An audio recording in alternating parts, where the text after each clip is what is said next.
वजीर आजम मोहम्मद नवाज शरीफ चीन के दौरे पर बीजिंग पहुंचे हैं। यहां पर सी पैक के हवाले से अहम पेशरफ्त मुतवक्के है।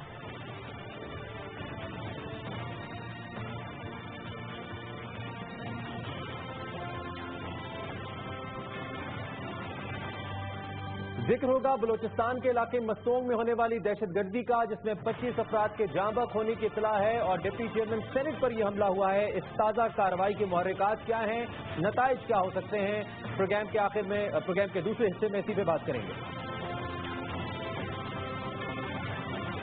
और आखिर में जिक्र होगा पाकिस्तान का, जो कि इस वक्त वेस्ट इंडीज के मद्दे मुकाबिल है क्रिकेट के ग्राउंड में। क्या पाकिस्तान की टीम इस टेस्ट मैच को जीतकर तारीख में पहली बार वेस्ट इंडीज को उसकी सरजमीन पर हरा सकेगी? प्रोग्राम का आखिरी मौजू होगा।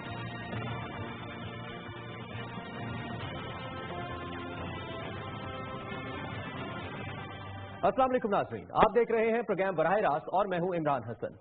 वजीर आजम मोहम्मद नवाज शरीफ चीन के दौरे पर पहुंचे हैं और यहां पर वो वन बेल्ट वन रूट के हवाले से जो कॉन्फ्रेंस है उसमें पाकिस्तान की नुमाइंदगी कर रहे हैं। वजीर आजम मोहम्मद नवाज शरीफ इस कॉन्फ्रेंस से खिताब भी करेंगे और जो सबसे अहम बात यह है कि इसमें वज़राए आला मौजूद हैं मुख्तलिफ सूबों के पाकिस्तान से वजीर आजम के साथ, और अहम पेशरफ्त सी पैक के हवाले से हो सकती है। इम्कान ये भी जाहिर किया जा रहा है कि ये कॉन्फ्रेंस, जिसमें तकरीबन 26 ममालिक शरीक हैं, इसके मुख्तलिफ नुमाइंदगान हैं, सरबराहान हैं, वो अपनी दिलचस्पी का इजहार कर रहे हैं और चीन ये चाहता है कि सी पैक के मनसूबे को मुसावी तरक्की के साथ, मुसावी मवाक़ों के साथ तरक्की सबके लिए को बुनियाद बनाकर आगे बढ़ा जाए और इस CPEC one belt one route के तहत सभी ममालिक या सभी ऐसी अक़वाम जो कि मुंसलिक हैं बिल वास्ता या बिला वास्ता, उन तक सी पैक के फवाइद को पहुंचाया जाए।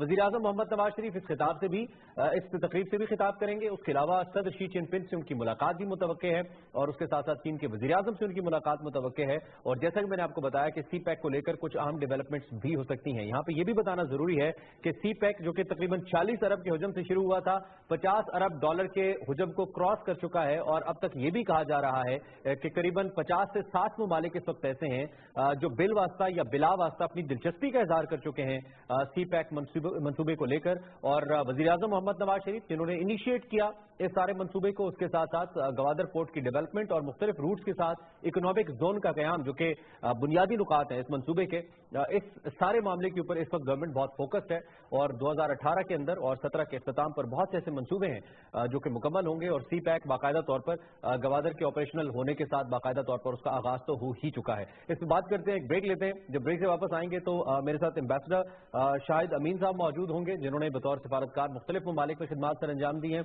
उनसे सिफारतकारी के हवाले से और पाक चीन ताल्लुकात के हवाले से उनकी एक्सपर्ट ओपिनियन लेंगे। एंड विद दैट हम बात करेंगे, कोशिश करेंगे कि हमारा राब्ता चीन में भी हो और वहां से भी हम जानें कि प्राइम मिनिस्टर की क्या मसरूफियात है। एक ब्रेक लेते हैं, ब्रेक के बाद लिंक करते हैं।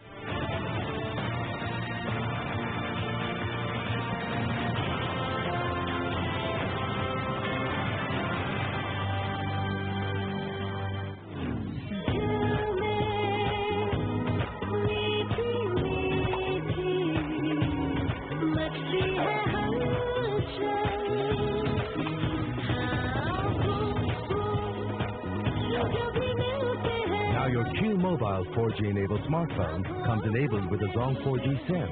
Just plug into your Moment and multiply your experience by 4 times. A new SIM, a new dream. Zong 4G.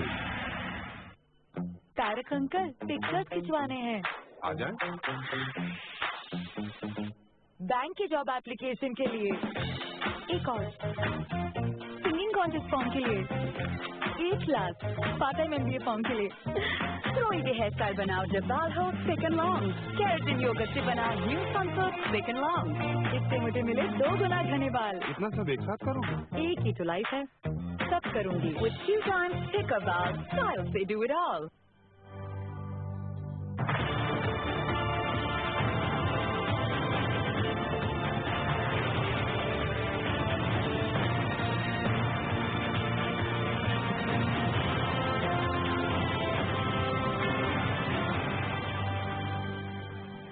Welcome back नाज़रीन, प्रोग्राम का बाकायदा आगाज करते हैं। वज़ीर आज़म मोहम्मद नवाज शरीफ के दौरे चीन के बारे में हम बात करें अपने पहले सेगमेंट के अंदर। शाहिद साहब बहुत शुक्रिया, आपने वक्त निकाला तशरीफ लाए। सबसे पहले तो अब जब सी पैक बाकायदा तौर पे उसकी एक अमली शक्ल हमारे सामने आना शुरू हो चुकी है। चीन के सदर यहाँ पे आए थे, अब वज़ीर आज़म वहाँ पे गए हैं। एक तो इस फोरम की कितनी इंपॉर्टेंस है, जिसमें तकरीबन 26 या उससे भी शायद ज़ायद 28 भी रिपोर्टेड है कि ममालिक शरीक हो रहे हैं, उनकी क्या इंपॉर्टेंस है? और फिर चीन के इस मंसूबे को लेकर जिस तरीके से चीन फोर्सी कर रहा है कि एक इक्वल अपॉर्चुनिटी दी जाए मुख्तलिफ ममालिक को कि वो भी इस मंसूबे में शामिल हो, ये कितना इंपॉर्टेंट इनिशिएटिव है? जी, मेरे ख्याल में तो ये सरबराही कॉन्फ्रेंस बड़ी अहमियत रखती है, क्योंकि आपको अंदाज़ा है कि चीन के सदर का एक बहुत ही अजीम मंसूबा है। हम ज़ाहिर है कि पाकिस्तान का ताल्लुक सीपेक से है तो हम सीपेक का ज़्यादा जिक्र करते हैं, लेकिन CPEC is only one part of this huge project. ठीक, जिसकी माली तखमीना लगाया गया कुछ $960 बिलियन का प्रोजेक्ट है ये, और इसमें बेशुमार ममालिक शामिल हैं जिनके सरबराहों को मेरे ख्याल में उन्होंने दावत दी है।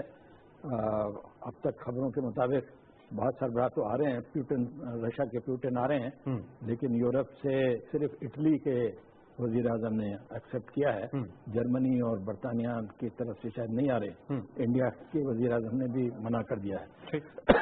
लेकिन जाहिर है कि इस कॉन्फ्रेंस की बड़ी अहमियत है, क्योंकि सारे प्रोजेक्ट के मुख्तलिफ पहलुओं पे तफसीली बातचीत होगी, और मैं समझता हूँ कि बातचीतें जो अभी वाज़ेह नहीं है उनकी वजाहत करने का भी बड़ा अच्छा मौका है।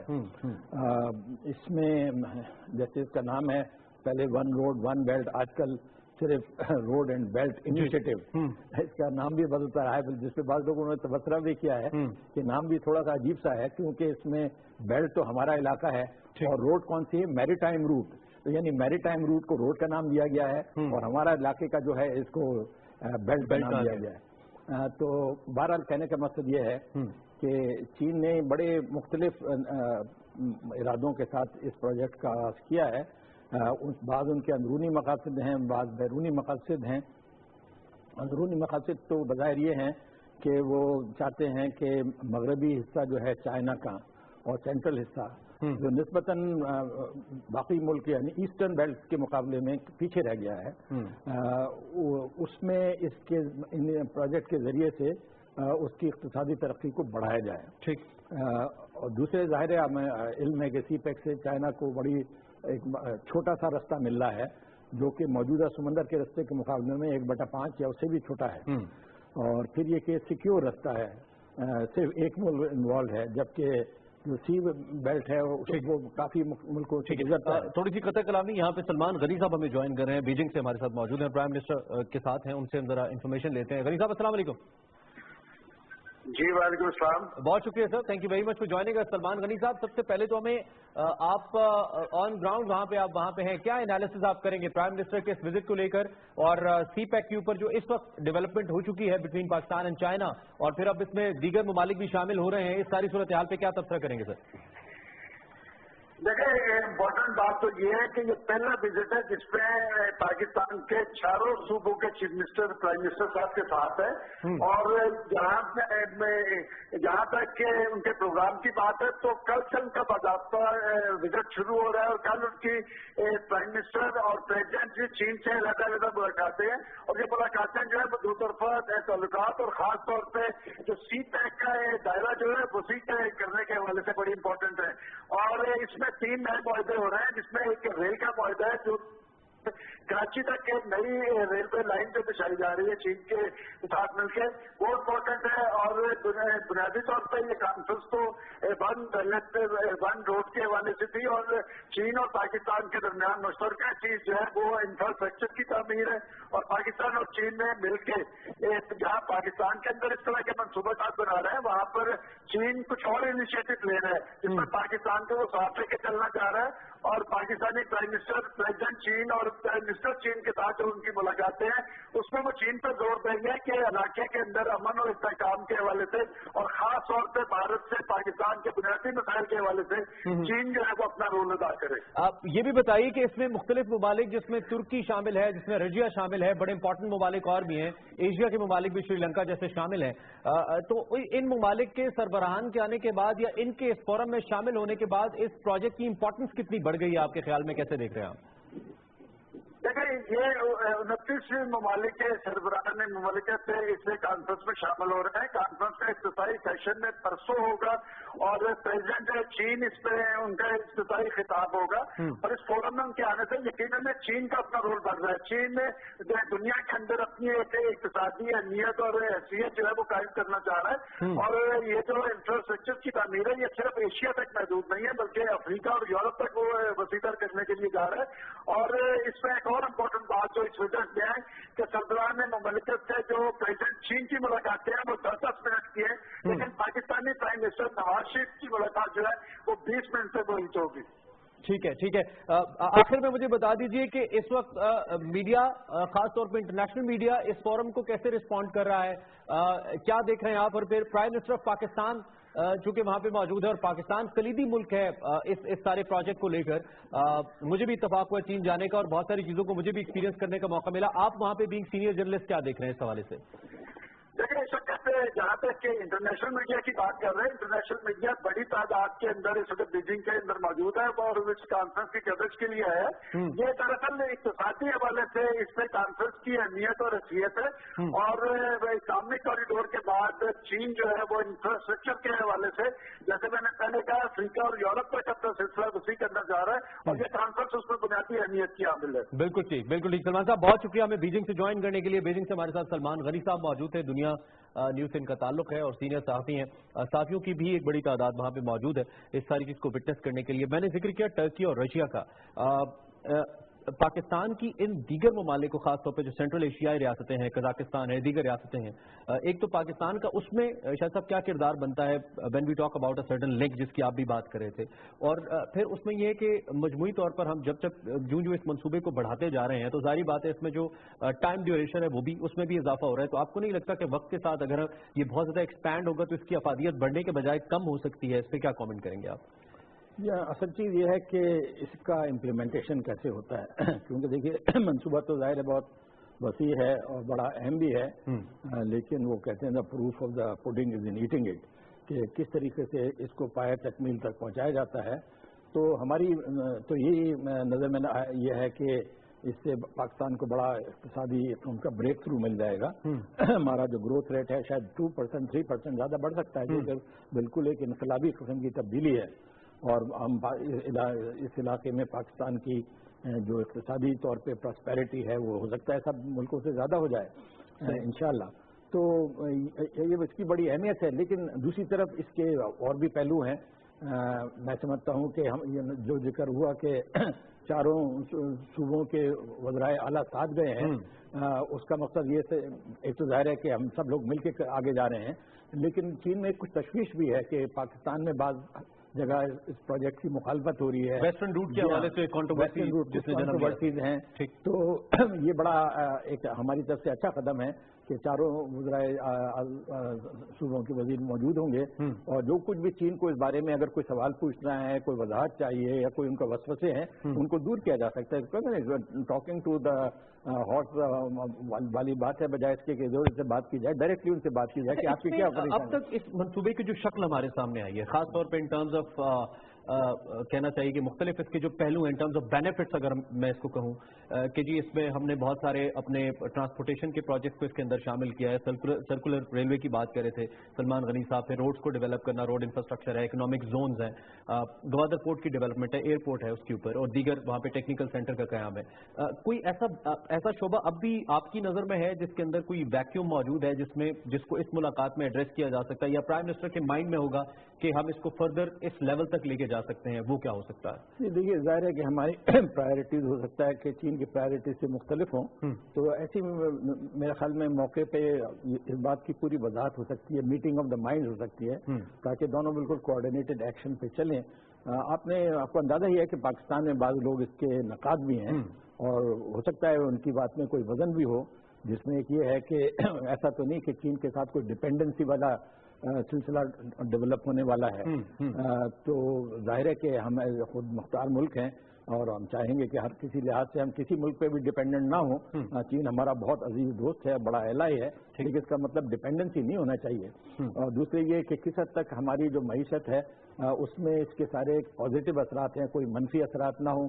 بعض لوگ سمجھتے ہیں کہ اس سے چین ہماری اقتصادی جو پکچر ہے اس پہ چھا جائے گا, بعض انڈسٹریز کو ہمارے پیچھے, ہماری اسمال انڈسٹریز ڈومیسٹک انڈسٹریز کو کچھ لوگوں کے مطابق خدشات ہیں, بالکل نیچرل خدشات ہوتے ہیں. جب کبھی کوئی ایسا وسیع پروجیکٹ آتا ہے تو میں سمجھتا ہوں کہ یہ دورہ جو ہے یہ بھی موقع دیتا ہے کہ جو کوئی بھی اس بارے میں اگر کوئی کنسرنز ہیں یا بات واضح نہیں ہے اس کو واضح کیا جائے.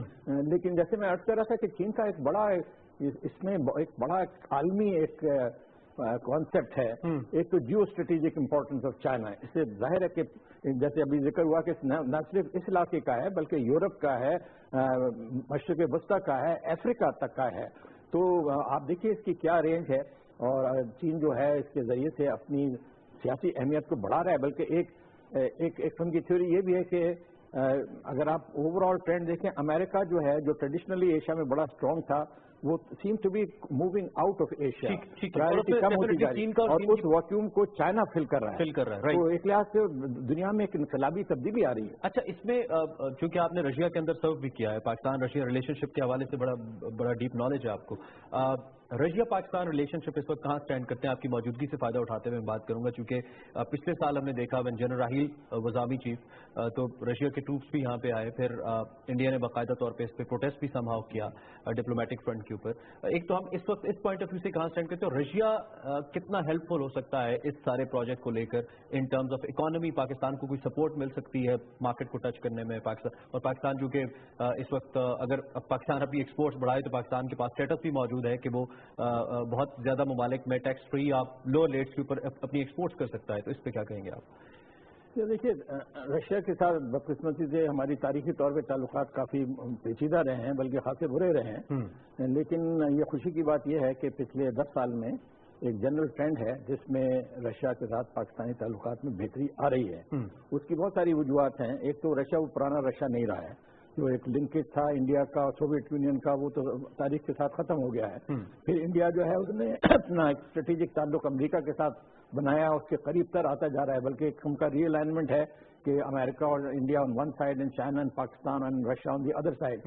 تو یہ ایک قسم کا ری الائنمنٹ آف ریلیشن شپ ہو رہا ہے, اور اس کا نتیجہ یہ ہے کہ روس ایز اے پالیسی پاکستان کے قریب تر آتا جا رہا ہے. کہ کہاں تک جائے گا یہ وقت بتائے گا. It is not because of Pakistan, it's actually because of India.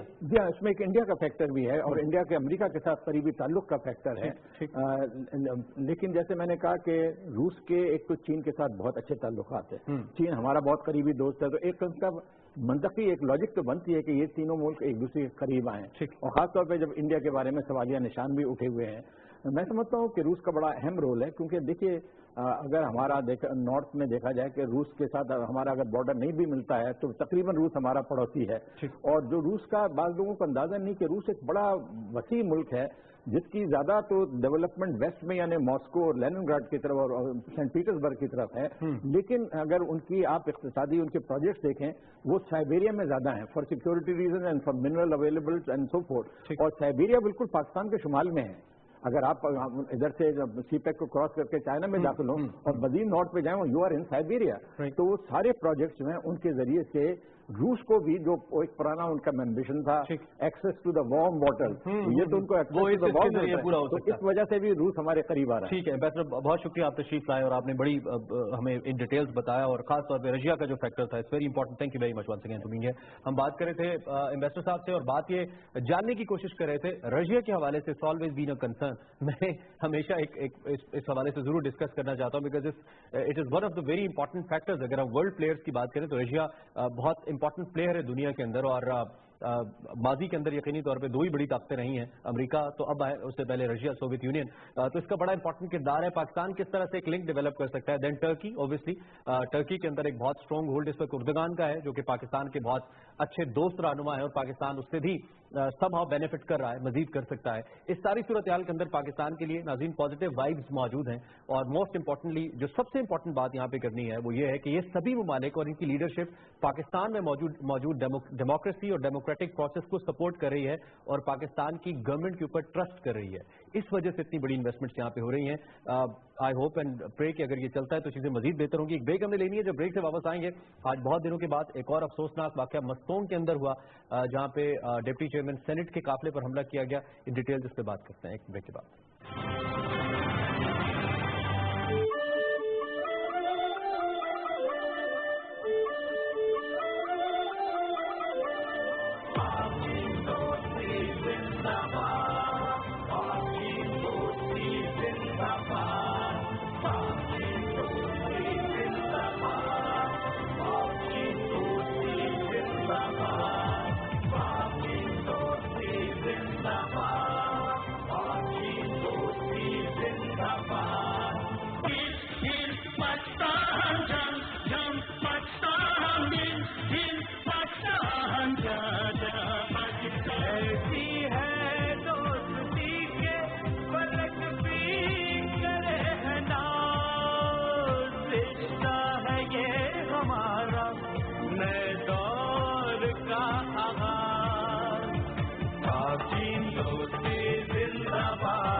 बनाने लगे हैं अपनी नैया को पार लगाने लगे हैं मिलके कुछ ऐसा हम करने लगे हैं नई तारीख हम रकम करने लगे हैं धड़कते हमारे एक साथ आपकी दोस्ती जिंदाबाद आपकी दोस्ती जिंदाबाद बांधोए बांधोए बांधोए बांधोए बांधोए बांधोए बांधोए बांधोए बांधोए बांधोए बांधोए बांधोए।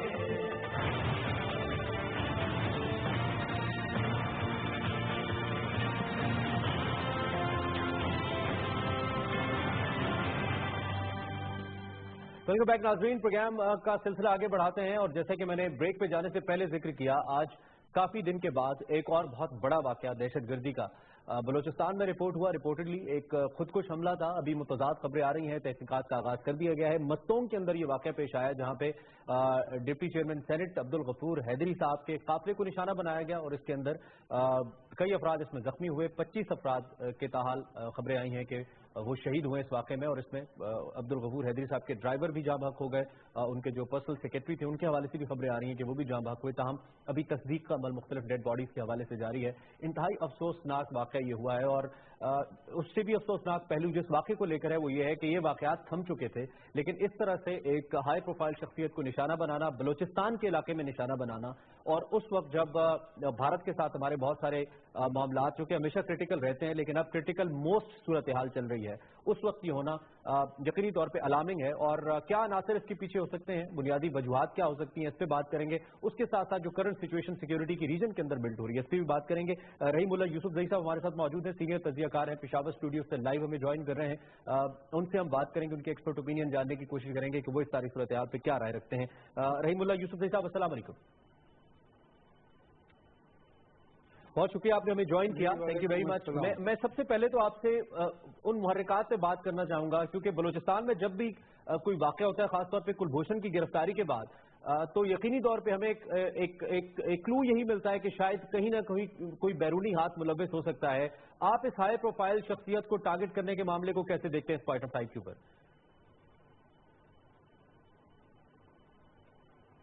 जी बिल्कुल, देखें ये वाकया मस्तूंग में हुआ है जो कि एक बलोच आबादी का इलाका है। مولانا عبدالغفور حیدری بھی اسی علاقے کے رہنے والے ہیں جی اور یہ جمعیت علماء اسلام فضل الرحمان گروپ جو ہے یہ بلوچستان میں پشتون علاقے کی ایک بڑی سیاسی جماعت ہے اور وہاں پہ اکثر ان کا مقابلہ پختونخوا میپ سے ہوتا ہے جو کہ محمود خان اچکزئی کی پارٹی ہے، لیکن بلوچ علاقے میں بھی اس پارٹی کو پذیرائی ملی ہے اور کافی ان کو وہاں سے پچھلے انتخابات میں سیٹیں بھی ملی ہیں۔ اب یہ جو واقعہ ہوا ہے یہ ایک بڑا حملہ ہے، میرے خیال میں بڑی اس کی پلاننگ ہوئی ہے۔ یہ سب کو شاید معلوم تھا کہ یہ ان کا قافلہ جو ہے مولانا عبدالغفور حیدری کا مستونگ آ رہا ہے، کسی مدرسے میں وہاں پہ کوئی فنکشن تھا، دستار بندی ہو رہی تھی، تو جو حملہ کرنے والے ہیں تو ان کو معلوم تھا کہ یہ قافلہ یہاں سے گزرے گا۔ تو اب یہ ہے کہ یہ کس نے کیا ہوگا، میرے خیال میں کچھ کہنا قبل از وقت ہوگا، لیکن یہ بات ذہن میں رہے کہ جمعیت علماء اسلام فضل الرحمان گروپ اور مولانا عبدالغفور حیدری یہ اس بلوچستان کے صوبے میں ایک تو یہ پاکستان کی بات کرتے ہیں، پاکستان کی، اور پھر پرامن سیاسی جدوجہد کی بات کرتے ہیں، یعنی یہ جو باقی ملیٹنٹس ہیں، پاکستانی طالبان ہیں، باقی تنظیمیں ہیں، وہ تو طاقت کے زور کے اوپر چاہتی ہیں کہ کوئی تبدیلی آئے، لیکن یہ جو پارٹی ہے جمعیت علماء اسلام یہ بالکل پرامن سیاسی جدوجہد نہیں ملا یوسف صاحب، ایک بڑا اہم نقطہ اس میں یہ بھی ہے، حملوں کی مخالفت کر چکی ہے اور اس سے پہلے مولانا فضل الرحمان کے اوپر کئی بار حملے ہوئے۔ جب ہم JUI فے کی یوسف صاحب بات کرتے ہیں تو مولانا فضل الرحمان اگرچہ کے یقینی طور پہ دہشت گردی کے مخالف ہیں، بڑے سیزن پولیٹیشین بھی ہیں ایک مذہبی جماعت کے رہنما ہونے کے علاوہ، لیکن بہت حد تک وہ جسے کہنا چاہیے کہ ظاہری بات ہے دائیں ہاتھ کو سپورٹ کرتے ہیں اور بہت کوئی تلخ لہجہ ان کا رہا نہیں ہے مختلف اس قسم کے جہادی عناصر کو لے کر۔ میں دہشت گردوں کے حوالے سے نہیں کہہ رہا، میں جہادی عناصر کی بات کر رہا ہوں۔ اس صورتحال میں انہی کی جماعت کے ایک انتہائی اہم رہنما کو نشانہ بنایا جانا، بلوچستان کے اندر نشانہ بنایا جانا، جو ڈپٹی چیئرمین سینٹ بھی ہیں، آپ کے خیال میں مقاصد کیا ہو سکتے ہیں سر اس کے پیچھے؟ لیکن میرے خیال میں ایک تو مقصد یہ ہے کہ یہ بتایا جائے کہ بلوچستان میں صحیح معنوں میں امن قائم نہیں ہوا، وہاں پہ کافی کامیابی ملی ہے سیکیورٹی فورسز کو، اور جو بلوچ سیپریٹسٹ ہیں ان کے خلاف بھی کارروائی ہوئی ہے، لشکر جنگوی کے اہم لوگ گرفتار ہوئے، مارے گئے۔ اس کے علاوہ پاکستانی طالبان نے وہاں کوشش کی قدم جمانے کی، ان کو ناکامی ہوئی۔ تو میرے خیال میں یہ ایک پیغام دینا ہے کہ وہاں پر ابھی بھی اس طرح کے عناصر ہیں جو کہ اس طرح کے بڑے حملے کر سکتے ہیں۔ دیکھیں مولانا عبدالغفور حیدری صاحب جو ہیں وہ بلوچستان میں JUI کے اہم ترین رہنماؤں میں شامل ہیں، اور مولانا شیرانی اور غفور حیدری یہ ان کے اہم ترین رہنما ہیں بلوچستان میں، ایک بلوچ علاقے میں ہیں، ایک پشتون علاقے میں ہیں۔ دوسری بات یہ ہے میرے خیال میں کہ یہ جو وہاں بلوچ علیحدگی پسند ہیں، ظاہر ہے وہ بھی نہیں چاہتے کہ ان کے مخالفت میں کوئی سیاسی جماعت وہاں پہ زور پکڑے اور وہ ان کا مقابلہ کرے اور پھر پاکستان کی بات کرے۔ ایک پھر یہ بھی ہے کہ یہ افغانستان کی بارڈر چونکہ کافی آج کل غیر محفوظ ہو گئی ہے، کئی واقعات ہوئے، حالیہ دنوں میں چمن کا واقعہ ہوا، افغان سیکیورٹی فورسز نے اشتعال انگیزی کی، جارحیت کی، پاکستان نے اس کا جواب دیا۔ پھر ایران کے ساتھ جو ہماری بارڈر ہے وہاں پر بھی کچھ تلخی رہی اور ایران کی طرف سے کچھ دھمکیاں بھی ملی، تو وہاں پر بھی ایسے گروپ جو ہیں وہ ایکٹیو ہیں بارڈر کے دونوں طرف، جو کہ چاہتے ہیں کہ پاکستان اور ایران کے تعلقات خراب ہو جائیں، اور اس میں غیر ملکی ہاتھ بھی ہو سکتا ہے۔ انڈیا کا ہاتھ تو یقیناً ہے، کلبھوشن یادو کی گرفتاری بلوچستان میں عمل میں لائی گئی۔ اچھا، اس میں یوسف صاحب وزیر اعظم محمد نواز شریف کا جو چین کا دورہ ہے یہ کتنی اہمیت کا حامل ہے؟ بیکاز ہم نے دیکھا ہے کہ جب بھی سی پیک کے اوپر کوئی بھی ڈیولپمنٹ ہوتی ہے یوسف صاحب، سی پیک کے اوپر جب بھی کوئی ڈیولپمنٹ ہوتی ہے تو کوئی نہ کوئی ایسا واقعہ پاکستان کے اندر رونما ہوتا ہے. تو اب پرائم منسٹر چونکہ چین کے دورے پر ہیں اور پہلی دفعہ چاروں وزرائے اعلیٰ مختلف صوبوں کے پرائم منسٹر کے ساتھ ہیں, ایک بڑا زبردست ایک میسج جا رہا ہے یونٹی کا ایز اے نیشن. آپ سے پہلے بات بھی کر رہے تھے سی پیک کے حوالے سے, تو کیا کوئی اس کا لنک ہو سکتا ہے کہ پھر بلوچستان کے علاقے میں جو کہ سی پیک کو لے کر بڑا امپورٹنٹ ہے, ایک میسج دیا جائے دنیا کو کہ شاید یہاں پہ اسٹیبلٹی نہیں ہے یا مسائل موجود ہیں, اس کا کوئی لنک آپ دیکھتے ہیں صورتحال میں؟ لیکن دنیا میں ایک ملک ایسا ہے جو کھلے عام کہہ چکا ہے کہ وہ سی پیک کی مخالفت کرتا ہے, وہ بھارت ہے. اور ہر ایک فورم میں انہوں نے بات کی ہے. وہ کہتے ہیں کہ جہاں سے سی پیک گزرے گی تو یہ متنازع علاقہ ہے. ان کا اشارہ آزاد جموں کشمیر کی طرف ہے اور گلگت بلتستان کی طرف سے ہے, اور جہاں جہاں ان کے بس میں ہے وہ وہاں پر اس علاقے کو غیر مستحکم کرنے کی کوشش کریں گے. تو میرے خیال میں بلوچستان میں ان کے فٹ پرنٹس موجود ہیں. پہلے بھی وہ وہاں پہ کچھ لوگوں کو استعمال کر چکے ہیں اور میرے خیال میں آئندہ بھی استعمال کریں گے. کلبھوشن یادو کا خود یہ کہنا تھا, وہ اس بات کو مان چکا ہے کہ وہ بلوچستان اور کراچی کو غیر مستحکم کرنے کے لیے آیا تھا. تو میرے خیال میں بھارت تو چاہے گا اور وہ ان عناصر کو استعمال کرے گا جو پہلے ہی پاکستان کی ریاست کے خلاف ہتھیار اٹھائے ہوئے ہیں, چاہے وہ بلوچ سیپریٹسٹ ہیں, چاہے وہ لشکر جنگی کے لوگ ہیں, چاہے وہ جو پاکستانی طالبان افغانستان میں ہیں, چاہے اور طرح کے عناصر ہیں, کیونکہ یہ دونوں بارڈر جو ہیں ایران کا اور افغانستان کا بہت قریب ہے اور وہاں پہ ان کے لیے ممکن ہے کہ وہ بلوچستان کو غیر مستحکم کریں. یوسف صاحب آپ میرے ساتھ ویڈیو لنک پہ موجود نہیں ہیں, ہمیں مولانا عبدالباسط صاحب جوائن کر رہے ہیں, جے یو آئی کے مرکزی رہنما ہیں, ان سے ہم ذرا, آپ میرے ساتھ لائن پہ موجود ہی رہیے, عبدالباسط صاحب سے بات کرتے ہیں. مولانا السلام علیکم. وعلیکم السلام. بہت شکریہ آپ نے ہمیں جوائن کیا. سب سے پہلے تو یقینی طور پہ قابل مذمت ہے یہ جو واقعہ ہوا ہے, بہت نقصان اس میں ہوا. آپ اوبیسلی مرکزی لیڈرشپ, اب اس ساری صورتحال کے بعد ایک تو آپ بنیادی طور پہ ذمہ دار کس کو سمجھتے ہیں ساری صورتحال میں, اور یہ کوشش بھی ہے ان کوششوں کو متزلزل کرنے کی جو آپ کی party being a leading political party Pakistan کی اور مولانا فضل الرحمان دہشت گردی کے خلاف اور دہشت گردوں کے خلاف کرتے رہے ہیں, پھر ڈیموکریسی کی بھی آپ لوگ سپورٹ کرتے ہیں. تو آپ کو کیا لگتا ہے بنیادی طور پہ کون سے عناصر ہیں جن کی یہ مضموم کارروائی ہو سکتی ہے؟ بسم اللہ الرحمن الرحیم. میرے خیال سب سے پہلے اس واقعے کی جتنی بھی مذمت کیا جائے کم ہے, اور یہ بات اللہ کے فضل سے قابل شکر قابل اطمینان ہے کہ حضرت مولانا عبدالغفور حیدری صاحب بچ گیا, جو ان کے ٹارگٹ پہ تھے, انہوں نے ان کی گاڑی کو ہٹ کر دیا. اور افسوسناک خبر تو یہ ہے کہ ہمارے 30 کے قریب ساتھی شہید ہو گئے. اللہ ان کو شہادت ان کے قبول فرمائے. آمین. اور اس کے ساتھ ساتھ ذمہ دار ٹھہرانے کے لیے میرا خیال ابھی تک کسی بھی قتل کے کسی بھی واقعے کے ذمہ دار ابھی تک پاکستان کے اندر معلوم نہیں ہوا ہے. بے نظیر کے قتل سے لے کر آج کے دھماکے تک, اور ہمارے جو اکادرین میں مولانا حسن جان شہید کے قاتل اب تک معلوم نہیں ہو سکا, ذمہ دار معلوم نہیں ہو سکا.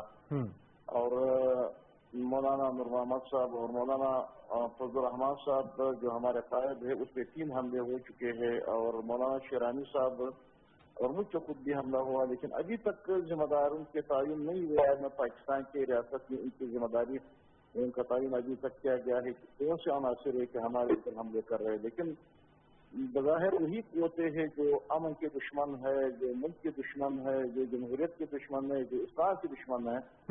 وہ نہیں چاہتے کہ اس ملک میں اور اس مملکت میں اسلام آئین کے راستے سے اور امن کے راستے سے اسلام نافذ ہو جائے اور جمہوریت اس ملک کے اندر ہو. تو لہذا یہی جمہوریت اور اسلام کے جو دشمن ہے یہی لوگ ذمہ دار ہے. ٹھیک ہے مولانا, بہت شکریہ, تھینک یو ویری مچ, آپ نے ہمیں جوائن کیا اور اپنا موقف دیا. میں ایک بار پھر رحیم اللہ یوسف زئی صاحب آپ کی جانب آؤں گا, آپ کی موجودگی سے فائدہ اٹھاتے ہوئے, چونکہ ہمارا بنیادی موضوع آج جس پہ ہم نے بات کرنی تھی وہ افغانستان کے اندر جو چمن بارڈر کی بندش ہے, باب دوستی کی بندش ہے, اس پہ ہم نے بات کرنا تھی, لیکن یہ واقعہ ہو گیا تو اوبیسلی اس پہ بھی بات کرنا ضروری تھا.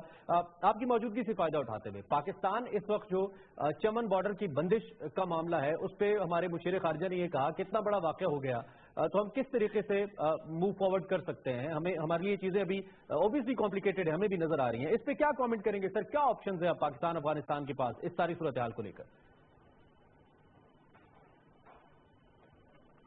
ये देखें, अब ज़ाहिर है बड़ा वाक़या है, इसमें काफ़ी लोग शहीद हुए, ज़ख्मी हुए और पाकिस्तान के इलाके में फायरिंग की गई, भारी हथियार का इस्तेमाल हुआ। अब पाकिस्तान की वहाँ मर्दमशुमारी की टीम गई थी। अगर अफगानिस्तान की हुकूमत को कोई एतराज़ था कि ये अफगान इलाका है तो वो सफारती ज़राए मौजूद हैं, उसको वहाँ पर उठाना चाहिए था, बजाय ये कि आप वहाँ पे उनके ऊपर हमला कर दें और भारी असले से उनके ऊपर फायरिंग करें। तो अब ये है कि बॉर्डर को बंद हुए आज 9 दिन हो गए हैं। जाहिर है ये जब बॉर्डर बंद होता है, चाहे वो चमन हो चाहे तुरखम हो, तो वहाँ पे जो लोग हैं, जो रहने वाले भी हैं, उनको भी तकलीफ होती है, काफ़ी मसला होता है, मरीज आते हैं और तिजारत जो है वो मुतासर होती है। और असल में नुकसान जो ज़्यादा है वो पाकिस्तान को होता है, क्योंकि तिजारत जो है वो पाकिस्तान के हक में जा रही है। लेकिन पाकिस्तान ये नुकसान बर्दाश्त करने के लिए तैयार है, क्योंकि सबसे अहम बात सिक्योरिटी की है। अब अपने बॉर्डर को महफूज बनाना है, बॉर्डर मैनेजमेंट हो रही है। पाकिस्तान ने मेरे ख्याल में कोशिश करनी भी चाहिए कि बॉर्डर लंबे अरसे के लिए बंद ना हो। पिछली बार जब बॉर्डर को बंद किया गया तो 32 दिन बॉर्डर बंद रहा, फिर बरतानिया में मुलाकात हुई सरताज अजीज की और हनीफ असगर की। लेकिन इसमें डिप्लोमेटिकली यूसुफ कोई चैनल इंगेज नहीं किया जा रहा दोनों तरफ से कि डिप्लोमेटिकली कोई चैनल इंगेज किया जाए और इस मसले को हल किया जाए। उसके ऊपर अमल दरामद नहीं हो सका। जी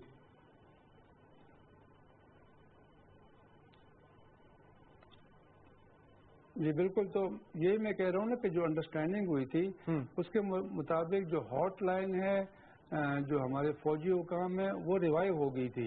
और क्वेटा के कोर कमांडर ने कंदहार के कोर कमांडर से हॉटलाइन पे बात की थी। मजीद भी कुछ इकदाम होना थे, लेकिन इस दौरान फिर ये और वाकयात हो गए। चमन का वाकया हो गया। अफगानिस्तान में मज़ार शरीफ में जो उनका कोर हेडक्वार्टर है शाहीन, उसके ऊपर एक बड़ा हमला हो गया। फिर पाकिस्तान के ऊपर इल्जाम तराशी शुरू हो गई। हालांकि पाकिस्तान की तरफ से 3 डेलीगेशन अभी पिछले हफ्ते अफगानिस्तान से होकर आए हैं।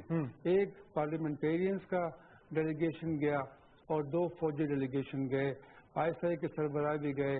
तो पाकिस्तान ने पहल की है, पाकिस्तान ने मामलात को सुधारने के लिए कोशिश की है, लेकिन अफगानिस्तान से कोई मस्बत जवाब नहीं आ रहा। अल्टीमेटली अफगानिस्तान को भी डिप्लोमेटिकली के दौरे की एक रिस्पॉन्सिबल मुल्क का सबूत देना होगा होते हुए और आगे बढ़ना होगा यकीनी तौर पे। यूसुफ साहब बहुत शुक्रिया, टाइम इज ऑलमोस्ट ओवर। बहुत शुक्रिया आप तशरीफ लाए और आपने इस इंपॉर्टेंट मामले के ऊपर अपनी माहिराना राय दी।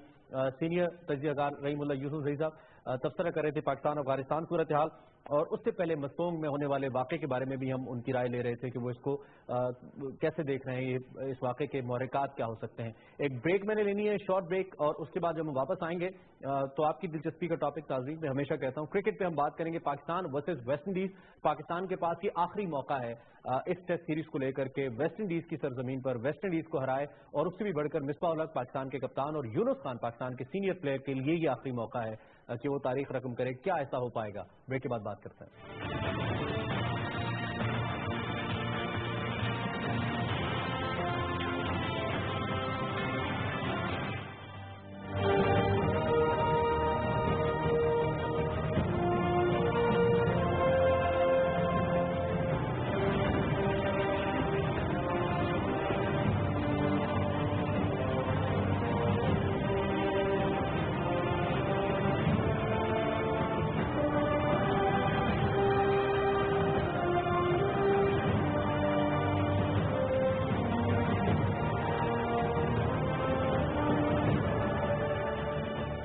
इस मुल्क के अंदर 18 घंटे लोड शेडिंग होती रही, और आज पूरी पाकिस्तान की इंडस्ट्री जो कि बंद हो रही थी गैस की वजह से और बिजली की वजह से, आज दोनों चीज़ें, गैस भी और बिजली भी, आज इंडस्ट्री को 100% जो है वो मिल रही है और कोई उसमें लोड शेडिंग नहीं है।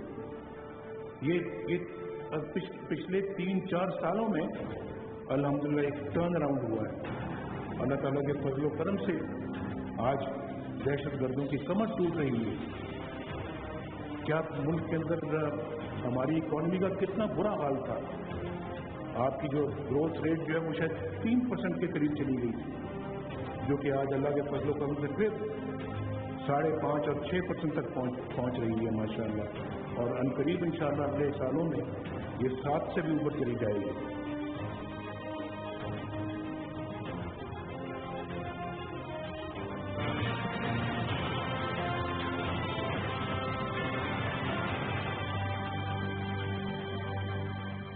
वेलकम बैक नाज़रीन। अब बात करते हैं हम क्रिकेट की। बगैर किसी तवक्कुफ के Pakistan versus West Indies third test match जारी है। पाकिस्तान ने 376 रन बनाए, पाकिस्तान की पूरी टीम आउट हुई।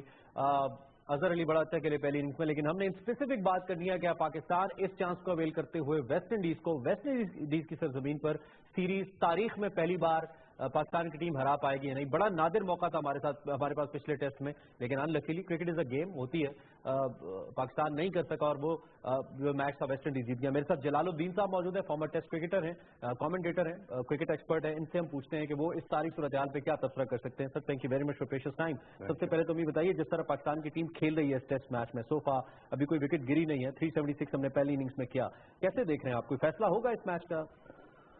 देखिए, अब जो मॉडर्न क्रिकेट है उसमें ये होता है कि जिस फेज में आप खेल रहे हैं उसकी रिक्वायरमेंट पूरी करें। तो एक चीज तो हमारा ये थ्रू आउट सीरीज में नजर आया कि हमारा जो स्ट्राइक रेट है वो बहुत कम है एज कम्पेयर टू जो टॉप टीम्स होती हैं उनसे अगर कंपेयर करें। 367 तो हमने बनाए, मगर हमने 150 ओवर खेल के बनाए। तो ये एक जो हमारा जिसे कहना चाहिए कमी रह गई है, कहीं ना कहीं इफेक्ट कर सकती है टेस्ट मैच में, खासतौर से उन टेस्ट मैचेस में जहाँ क्लोज मैच हो रहा होता है और जहाँ आपने उसका फैसला करवाना होता है मैच का। तो मगर क्योंकि यहाँ पे टीमें दोनों, हम तो ये कहेंगे हमारी टीम उनसे बेहतर है इस सीरीज में, तो यहाँ शायद कभी बाद दफा ये फर्क नहीं पड़े। मगर मैं ओवरऑल एक जनरल बात कर रहा हूँ कि हमें इस आजकल की क्रिकेट के साथ चलना है। बहरहाल हमारा जो पहले इनिंग का स्कोर है वो एक अच्छा टोटल है और अपॉर्चुनिटी पाकिस्तान के पास है, क्योंकि हम कहते हैं हमारी बॉलिंग में बहुत स्ट्रेंथ है। वहाँ पे आपने देखा यासिर शाह ने अच्छी परफॉर्मेंस दी है, तो अपर हैंड हमारा रहना चाहिए उस टेस्ट मैच को जीतने के लिए। थोड़ा सा आपको बोल्ड डिसीजन लेना है। बॉलिंग तो सर पिछले जो टेस्ट था उसमें भी हमने बड़ी अच्छी की, और विकेट भी ऑब्वियसली इस किस्म की थी कि बहुत ज्यादा स्पिन हो रहा था बॉल, लेकिन ऑन द अदर एंड जब विकेट की बिल्कुल बुरी हालत हो गई, विकेट मर गई इन अदर वर्ड्स, तो फिर हमारी टीम का जो हाल हुआ वो भी आपके सामने हम 100 भी नहीं कर पाए। उसमें भी एग्जैक्टली ये हुआ था कि हमने उन्हें जो हमें टारगेट मिला 183 का, उसमें दो चीजें थी। एक तो वही वाली बात जो मैंने विकेट को देखते वैसे चेसेबल था, चेसेबल तो बिल्कुल डेफिनेटली था, मगर टफ था। टफ करने के लिए आपको अपने प्लान चेंज करने होते हैं, आपको डिफरेंट गेम प्लान के साथ आना होता है, जो कि हमने नहीं किया। हम नॉर्मल क्रिकेट खेलने चले गए, तो ऐसी सिचुएशन में आपको मुश्किलात होती हैं। थोड़े ओवर कॉन्फिडेंट हो गए जो हम हमेशा। हमने ये करा कि एक तो सेकंड में थोड़े रन ज्यादा बनवाए उनसे, और फिर हम स्लो खेले तो वो भी एक इम्पैक्ट आया। तो अब बहरहाल वो तो टेस्ट हो चुका, अब उसको तो हम क्या मगर अब जो करंट टेस्ट चल रहा है उसमें अभी अपॉर्चुनिटी पाकिस्तान के पास है। उस मैच को अगर जीतता है तो एक रिकॉर्ड हो जाएगा। हम आज तक कभी वेस्ट इंडीज में सीरीज नहीं हराई है, तो ये मौका तो हमारे पास बहुत अच्छा मौजूद था सेकंड टेस्ट में भी और अब भी है। अब असल चीज है कि किस तरह वहाँ। अच्छा, आपने यहाँ पे शुरू में कहा, मेरे भी जहन में, जो कि मैं एक व्यूअर हूँ, आप एक प्लेयर हैं, आप एक कोच हैं, आपको बेहतर पता है कि हमारी टीम वेस्ट इंडियन टीम से बेहतर है, but the way we perform पहले टेस्ट के बाद लगा हमने कि कुछ शोबों के अंदर खासतौर पे हमारे एक दो बॉलर्स बड़े अच्छे गए कि हम उनको आउट क्लास, लेकिन अल्टीमेटली रिजल्ट काउंट होते हैं कि जी रिजल्ट क्या निकला।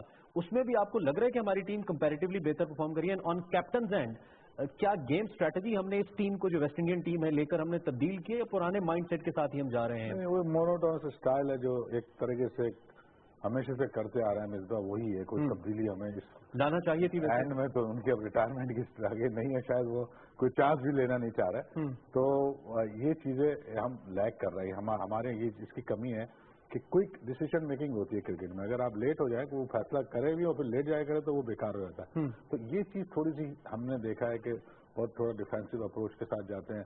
जहाँ कुछ अटैक करना है वहाँ जरा डर के अटैक कर रहे होते हैं, या जहाँ पे कुछ आपको थोड़ा डिफेंसिव होना है तो बहुत ज्यादा डिफेंसिव हो जाते हैं। तो ये अप्रोच तो है मिर्जा की, मगर ओवरऑल अगर आप मिर्जा का स्टैट्स देखें तो बहुत अच्छे हैं। ये बड़ा डिटेल में डिस्कशन है क्यों स्टैट अच्छे हैं और क्यों हम कहते हैं कि वो अच्छे कप्तान का एक इंटरव्यू क्यों नहीं अच्छे। मैं एक इंटरव्यू आज ही उनका पढ़ रहा था जिसमें उन्होंने ये कहा कि میری لائف کی خواہش ہے کہ میں یہ سیریز جیتوں اور پاکستان کو پہلی دفعہ وہاں پہ جتاؤں، کیونکہ ہسٹوریکلی انڈیا کو انہوں نے ہرایا، وائٹ واش کیا آسٹریلیا کو، دیگر ٹیموں کو یو اے ای کے اندر، ساؤتھ افریقہ کے اندر انہوں نے سیریز جیتی، تو پاکستان کی ٹیم کو ٹیسٹ نمبر 1 بنایا. سو کچھ ڈیفینیٹلی ان کی بڑی کنٹریبیوشن ہے ساری صورتحال کو لے کر. لیکن اب اس ٹیسٹ کے اندر کون سی ایسی اسٹریٹجی ہے جو آپ نے کہا کہ آپ کو گیم پلان چینج کرنا ہوتا ہے؟ ہمارے سامنے ہے رین فیکٹر بھی ہے، وکٹ کیسا پرفارم کریے وہ بھی ہمارے سامنے ہے. کیا ایسا اسٹریٹجی موو ہے جو ہم کر سکتے ہیں، مصباح کر سکتے ہیں اس ٹیسٹ میچ کو جیتنے کی؟ بیسیکلی تو یہ خواہش تھی عمران خان کی کہ ویسٹ انڈیز میں ہرا ہوں، مگر اب اس وقت تو ان کی ٹیم بہت ہی اسٹرانگ ہوتی تھی، وہ نہیں ہو سکا.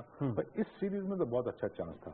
اب جب تک آپ نے کہا کہ کیا پلان ہونا چاہیے تھا کہ وکٹ ابھی بھی سپورٹ کر رہی ہے، اس میں اس کو تھوڑا سلو ٹرن ہے کیونکہ تھوڑا کھیلنا آسان ہوتا ہے، مگر اب آپ کو اس میں بہت زیادہ ڈیفینسو ہونے ضروری ہے. مستقل اٹیکنگ کرکٹ کھیلیں آپ، جس پہ آپ کو ان کو پریشرائز کریں، اور خاص طور سے جب آپ 1-2 وکٹس لے لیتے ہیں کسی سے اس پر زیادہ اٹیک کریں. جس طرح جلال صاحب ہمارا ٹاپ آرڈر رسپونڈ کرتا ہے بیٹنگ آرڈر، ہم اٹیکنگ کرکٹ کھیل سکتے ہیں آپ کو لگتا ہے؟ پہلے آپ slow strike rate, slow over rate کی بات آپ کر رہے ہیں. وہ تو خرابی ہو گئی اس میچ میں بھی. اب بالنگ میں تو خرابی نہ کرے نا، آپ تھوڑا سا جسے کہتے ہیں بریو ہارڈ ہو کے کھیلیں. اگر کسی موقع پہ آپ اٹیک کر رہے ہیں، ظاہر جب اٹیک کرتے ہیں تو دوسری ٹیم کو چانس ہوتا ہے رنز بنانے کا. یہ آپ کی calculation as a nation we were expecting from Younis and Misbah to perform better. پورے کریئر میں بہت زبردست پرفارم کیا. یونس خان بہت بڑا نام کرکٹ کا ہو گئے یقینی طور پر جس طرح کی ان کی پرفارمنس رہی ہے، لیکن ان دیر لاسٹ ٹیسٹ پریشر ہوتا ہے، اس وجہ سے نہیں کر پا رہے کچھ ایکسٹرا آرڈنری. پچھلے میچ میں بھی مصباح وی تھاٹ کے چونکہ مصباح آخری ٹیسٹ ہو رہے ہیں ان کے، تو جیتنا بھی چاہیے پاکستان کو، لیکن مصباح کرنٹ پلے ویل 0 پہ چلے گئے. تو آپ کو لگتا ہے کہ یہ پریشر ہے، نہیں کر پا رہے، کیا وجہ ہے بنیادی طور پر؟ نہیں پریشر اب اس اسٹیج پہ آگے تو یونس خان کے لیے نہیں میٹر کرتا، کیونکہ ایک تھا پریشر جو 10,000 رنز کا، وہ تو انہوں نے اچیو کر لیا تھا، وہ سب سے بڑا ان کے لیے ٹارگیٹ تھا اس سیریز کا. باقی وہ یہ یقیناً کوئی بھی پلیئر یہ نہیں چاہے گا کہ میں پرفارم اچھا نہیں کروں، مگر اس پریشر کی وجہ سے نہیں آؤٹ ہو رہا ہے. کچھ ایک ٹیسٹ میں تو ان کا ایک اچھا بیٹ بال پہ بھی شاٹ کھیلتے ہوئے آؤٹ ہو گئے. کچھ لاسٹ ٹیسٹ میچ کے جو لاسٹ اننگ تھی اس میں کچھ بال کافی لو رہا. یہ چیزیں کچھ تھوڑی سی جب آپ کر رہا ہوتے ہیں بعض آپ کی، جس میں لک فیکٹر ہمیشہ کرکٹ میں کہا جاتا ہے کہ رول پلے کرتا ہے، وہ اس طرف ان کا لک فیکٹر ذرا نہیں کر رہا. باقی میں نے سمجھتا اس اسٹیج پہ آگے ان پہ کچھ پریشر ہوگا. اگر پریشر کیا اب تو ریٹائر ہی ہونا ہے. مگر ایک چیز اچھی ہے کہ دونوں پلیئر اب ریٹائر ہونے جا رہے ہیں، مصباح بھی اور وہ بھی، اور یہ سیریز اگر وہ جتوا دیتے ہیں تو یقیناً ان کے اپنے اس کیریئر کے ایک یہ بہت بڑا یعنی کہ اچیومنٹ ہوگی، اور بہت زبردست دونوں کے لیے ہوگی. اور پھر جہاں تک دونوں کا کیریئر ختم ہو رہا تھا ان کے لیے یادگار بھی ہوگا. لیکن آئی ہوپ اینڈ پرے کہ جو ہمارا فائنل میچ تھا انڈیا کے ساتھ، مصباح نے پورا میچ بنا کے جو اینڈ پہ کیا تھا ویسا نہ ہو پورے کیریئر میں. لیکن جیت اور ہار اس سارے عمل کا حصہ. کرکٹ کو لے کر ویسے بھی ہمارے لوگ بڑے اگریسو ہو جاتے ہیں. کتنا بڑا ویکیوم آپ جلال الدین صاحب دیکھ رہے ہیں آفٹر مصباح اینڈ یونس پاکستان کی ٹیسٹ ٹیم کے اندر بالخصوص؟ دیکھیں اس وقت بھی جو ہماری ٹیم ہے وہ ٹاپ ٹیموں میں نہیں آتی ہے، ٹھیک ہے، اور اس میں 2 مین پلیئر ہمارے اب کی ٹیم میں جو ہے وہ ظاہر ہے یونس خان کی تو کوئی کمپیریزن نہیں ہے پرفارمنسز. مصباح بھی ایک اچھے پرفارمر ہیں اور کیپٹن بھی رہے. تو اگر یہ دونوں ایک دم جائیں گے تو یقیناً ہماری ٹیم کی اسٹرینتھ پہ فرق پڑے گا، خاص طور سے بیٹنگ پہ. تو یہ وقتی طور پہ تو یہ ویکیوم رہے گا، اور اس کو فل کرنے کے لیے پلان چاہیے. جو پلان ہمارا پلان ہونا چاہیے تھا ویسے سے پہلے جو نہیں ہے. الٹیمیٹلی تو انہوں نے جانا ہی تھا نا اس سیریز میں. جاتے ایک اور replace by the way Younis and Misbah. ابھی تو آپ کے پاس کوئی ایز سچ، کیونکہ ٹیسٹ میچ کے اندر ایز یو سے آپ بہتر جانتے ہیں کہ آپ کی بیک بون ہوتی ہے آپ کی مڈل آرڈر جو بیٹنگ ہوتی ہے. ہمارے ساتھ کوئی الٹرنیٹو تو نہیں ہے. وہ ایسا نہیں ہے جیسے آپ پوائنٹ آؤٹ کر سکے بس یہ آ جائے گا. اب وہی ہوگا کہ ایک کھیلے گا، پھر وہ اگر نہیں کرے تو ہم دوسرا آ جائے گا، تو تھوڑا ٹائم لگے گا. اوور آل ہی ہماری جو اوور آل اسٹرینتھ ہے وہ تو ہم ویک ہی ہے نا. اگر ہم دیکھیں تو ہماری اتنی اچھی اسٹرینتھ نہیں ہے کرکٹ میں اس وقت. جو ٹیمیں باقی ٹیمیں ٹاپ ٹیم ہے وہ ہم سے بہت اوپر ہیں، 4-5 ٹیمیں. تو اس کے باوجود ہمارے 2 اچھے پلیئر چلے جائیں گے تو یہ تو بڑا اوبیس تھا ہے کہ ہمیں اس ویکیوم کو فل کرنے کے لیے ٹائم لگے گا. مگر ایک چیز اس میں میں کہوں کہ جنہوں نے پلان کرنا ہے وہ پلان اس کو صحیح سے کرے، جس میں سلیکشن کمیٹی ہے. اور لیکن آج کی تو خبر آ گئی کہ نجم سیٹھی اور شہریار صاحب کے درمیان ہی اختلاف ہو گیا انڈیا سیریز کو لے کر. نجم سیٹھی صاحب نے کہا کہ ہم انڈیا میں سیریز نہیں کھیلیں گے، شہریار صاحب نے انڈیا دیا تھا کہ ہم کھیلیں گے. اس خبر کے اوپر بھی ذرا کامنٹ کر دیجیے، آپ کی موجودگی سے فائدہ اٹھاتے ہوئے. کھیلنی چاہیے پاکستان کو سیریز انڈیا کے؟ دیکھیں یہ تو ایک فرنٹ پہ بات ہے کہ اس بات میں، مگر اصل پریشانی دوسری ہے. شاید نجم سیٹھی صاحب चेयरमैन बनना चाहते हैं और शहरियार साहब अभी छोड़ना नहीं चाहते। असल तसल वो है। तो अब कहीं किसी का कोई वीक पॉइंट मिल जाए तो उसको हाईलाइट कर लेते, तो मेरा ख्याल है शायद ऑन ग्राउंड रियलिटी को देखते हुए क्या पाकिस्तान को सीरीज खेलनी चाहिए? What's your opinion? अगर इंडिया के अंदर इस तरह खेलने चाहिए कि बराबर के उस पर खेलें तो सही है, मगर हर वक्त हम उनके पीछे भागते रहते हैं, और इन हालात में तो मैं नहीं समझता कि सीरीज हो सकती है। ठीक, हमें हमेशा पाकिस्तान इंडिया की सीरीज हमेशा और जब इंडिया हमारे यहाँ छोड़कर, हमेशा ये कहूंगा कि होनी चाहिए। किसी न्यूट्रल वेन्यू पे भी अगर इंडिया नहीं खेलना चाह रहा तो मैं नजम सेठी साहब के कमेंट को सपोर्ट करता हूं कि फिर व्हाई शुड वी प्ले? उनकी भी उतनी जरूरत है जितनी हमारी है, और हम लीगली भी परसू करें सारी सूरत हाल को। टाइम हमारा खत्म हो गया। Thank you very much for presence, आप तशरीफ लाए और इस मामले में बात की। हमारे साथ जलालुद्दीन साहब मौजूद थे, फॉर्मर टेस्ट क्रिकेटर, और हम बात करते Pakistan versus West Indies series की। और जिक्र क्रिकेट का जब भी हो पाकिस्तान इंडिया सीरीज तक चला ही जाता है। देखते हैं क्या होता है। हमारी बेस्ट विशेष पाकिस्तानी टीम के साथ है। वी होप एंड प्रे कि पाकिस्तान की टीम इस टेस्ट मैच को जीते, इस सीरीज को जीते, और मिसबा और यूनुस, इनका नाम तो रहेगा क्रिकेट की हिस्ट्री में, लेकिन मजीद बेहतर तरीके से उनको याद किया जाए टेस्ट सीरीज को जीतने के बाद। मुझे इजाजत दीजिए, आपसे अगले एपिसोड में बराह रास्त में मुलाकात होगी। Till then you can find me on Twitter by searching Imranish world. अल्लाह हाफ़िज़।